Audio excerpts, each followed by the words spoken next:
ETF index mutual funds నేర్చుకుని stock మార్కెట్లో రాణించాలనుకుంటున్నారా? వెంటనే ఈ నెంబర్కి కాల్ చేయండి. నమస్తే, welcome back to Suman TV. ప్రస్తుతం మనతో పాటు ఉన్నారు consumers affairs committee chairman Mandadi Krishnareddy గారు. నమస్తే సార్. నమస్తే మేడం. సార్, ఈ ప్లేన్ క్రాష్ ఇన్సిడెంట్ లో మనం చాలా సంఘటనల గురించి మాట్లాడుకోవచ్చు.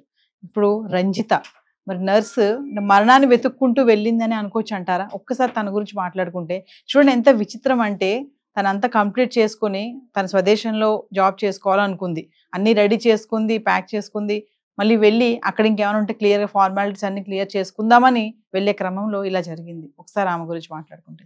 నిజంగా మరణాన్ని వెతుక్కుంటూ వెళ్ళింది రంజిత. ఎందుకంటే డెస్టినీ ఆల్రెడీ డిసైడెడ్ అని భగవంతుడి ఆలోచన ఎలా ఉంటే అలా జరుగుతుంది అనిపిస్తుంది.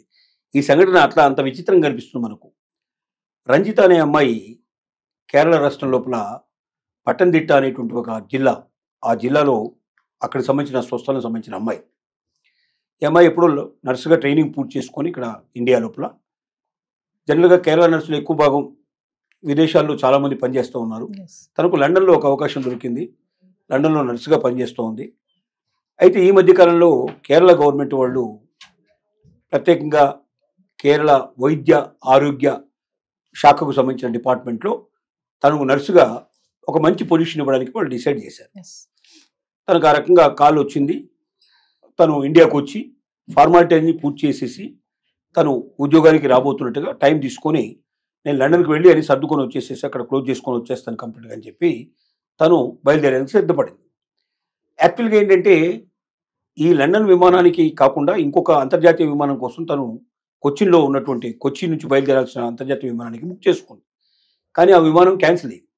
అది కొచ్చి అంతర్జాతీయ విమానానికి రాలేదు. ఆశ్రమానికి అక్కడికి వచ్చే విమానాశ్రయానికి వచ్చే అవకాశం లేకపోయింది. కాబట్టి ఏం చేశారంటే అది కొచ్చిన్కి రాలేదు కాబట్టి నెక్స్ట్ ఏముంది ఫ్లైట్ అని చూసినట్టయితే లండన్కి డైరెక్ట్గా ఇప్పుడు మనం అనుకున్నటువంటి ఈ విమానం ఏదైతే ఉందో కూలిపోయినటువంటి విమానం, ఆ విమానాన్ని గురించి వివరాలు తీసుకొని ఆ విమానం క్యాచ్ చేయాలంటే ఎలాగా, అది ఢిల్లీలోనే క్యాచ్ చేయాలి లేదా అహ్మదాబాద్లోనే క్యాచ్ చేయాలి. ముందు ఢిల్లీ నుంచి బయలుదేరుతుంది, ఢిల్లీ నుంచి అహ్మదాబాద్ నుంచి లండన్ వెళ్ళిపోతుంది డైరెక్ట్గా, ఇంకెక్కడ ఆగే అవకాశం లేదు. తను ఉన్నది కేరళలో ఉంది.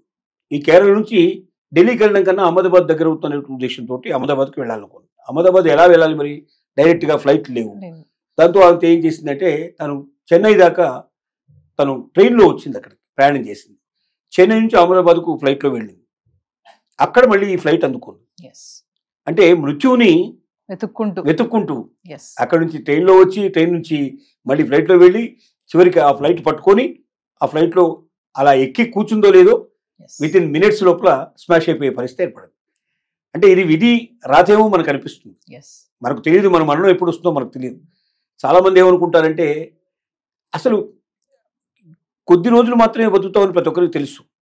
కొందరు 80 బతకొచ్చు, కొందరు 70 బతకొచ్చు, కొందరు 100 బతకొచ్చు. మ్యాక్సిమం 115 ప్రపంచంలోనే అత్యధికంగా బతికినటువంటి పరిస్థితి చూస్తే 132 సంవత్సరాలు బతికినట్టుగా కనపడుతుంది. అది చైనాకు సంబంధించిన వ్యక్తి ఒకరు 132 ఇయర్స్ బతికినట్టు తెలుస్తుంది. అది అత్యంత ఎక్కువ బతికినటువంటి టైం ఇది. అంటే యాక్చువల్గా 80, 90 దాటిన తర్వాత చాలామంది యాక్టివ్గా ఉండడం తగ్గిపోతుంది. ఏదో బ్రతుకుతూ ఉంటే బతుకుతూనే ఉంటే తప్ప దానివల్ల ఏం సాధించరు. అయినప్పటికీ ప్రపంచంలో సహజంగా ఏం జరుగుతుందంటే తము మొత్తం ఎంత వీలైతే అంత దోచుకుందామని, ఎంత వీలైతే అంత దాచుకుందామని, వీలైతే సాటి వాళ్ళని కూడా ఇబ్బంది పెడదాం, బాధ పెడదాం, అవసరమైతే అందరిది కూడా మనమే దాచేసుకుందాం, మా తర్వాత నా పిల్లలకి, నా పిల్లల తర్వాత నా మనోళ్ళకి, మనోళ్ళకి అని తరతరాల గురించి ఆలోచిస్తాడు మనిషి. కానీ సాటి వాళ్ళకు సాయం చేయాలనేటువంటి కోరిక చాలా తక్కువ మందికి ఉంటుంది. ఈ రంజిత అనే అమ్మాయి పాపం ఒక నర్సుగా ఎంతో మందికి సహాయం చేయాలని, అక్కడ లండన్లో చేసేదానికన్నా నా స్వదేశంలో నేను నా ప్రజలకి నేను సేవ చేస్తే బాగుంటుందంటే భావంతో లండన్లో ఉన్న అవకాశాలు ఇక్కడ ఉన్నామని తెలుసు. అయినప్పటికీ ఆ లండన్లో ఉన్న సదుపాయాలను వదులుకొని, అక్కడ ఇచ్చేటువంటి ఎక్కువ జీతాన్ని వదులుకొని, అక్కడ ఉండేటువంటి అంత ఆ సుఖాలని అన్నిటి వదులుకొని ఇక్కడికి వచ్చి ఇక్కడ స్థిరపడి ఇక్కడ వైద్య సదుపాయాలు కల్పించాలని కోరుకున్నటువంటి మనిషికి చివరికి మృత్యు ఆ రకంగా ఆ రూపంలో వచ్చి కబలించేసింది. కాబట్టి ఏ క్షణంలో ఏం జరుగుతుందో మనకు తెలియదు. ప్రతి మనిషి అనుకున్నాము అంటే ఏదో ఒకటి అనుకుంటాడు, తను కావాలని జీవితంలో ఏదో కోరుకుంటాడు. కానీ కోరుకున్న వాటిని చేరుకునే వాళ్ళు ఎంతమంది, ఆశలు నెరవేర్ది ఎంతమంది అని మనకు తెలియదు. ఏది ఏమైనప్పటికీ బ్రతుకున్న రోజుల్లోనే వీలైనంత వరకు మన జీవితాన్ని సాఫల్యం చేసుకొని ప్రయత్నం చేయాలి. మనకున్న దాంట్లోనే ఇతరులకు కొద్దిగా సహాయం చేసే ప్రయత్నం చేయాలి. ఆ రికవరీ చేసే జీవులు ధన్యులుగా మిగిలిపోతారు. ఇది విధి ఎంత విచిత్రమైందో చెప్పడానికి ఇది ఒక సంఘటనగా మనం తీసుకోవాలి. అంటే రంజితనే కాదు సార్, అందులో ఇంకొక డాక్టర్ ఫ్యామిలీ కూడా, అంటే ఇంకా చాలా మందే ఉన్నారు. ఆ ఫ్యామిలీ కూడా చాలా దారుణం. 3 పిల్లలు ఉన్నారు వాళ్ళకి. మొత్తం ఫ్యామిలీ కూడా దీంట్లో జరగడం జరిగింది. ఇంకొక మినిస్టర్ కూడా చనిపోయారు.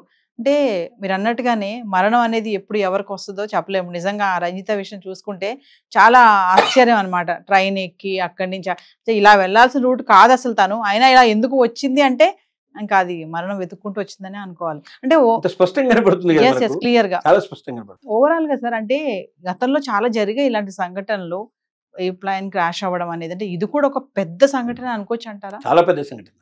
భారతదేశంలో ఇంత ఎక్కువ మంది చనిపోయినటువంటి ఫ్లైట్ సంఘటనలు మనకు లేవు.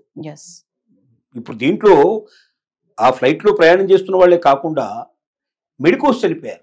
ఇది ఇంకా దారుణం. వాళ్ళు మంచి డాక్టర్లుగా సమాజానికి సేవలు అందించాల్సిన వాళ్ళు. వాళ్ళు భోజనం చేస్తున్నారు, సగం భోజనం కనబడుతుంది అక్కడ. అంటే భోజనం కూడా పూర్తి చేయకుండా మధ్యలో తీసుకెళ్లిపోయినాడు భగవంతుడు. మరి వాళ్ళ తల్లిదండ్రులు సార్ ఎంత కష్టపడి వాళ్ళని అక్కడ వరకు తీసుకొచ్చారు. ఒక మెడిసిన్ చదివించడం అంటే నౌ ఏ డేస్ మామూలు విషయం కాదు, లక్షలు పోయడమే.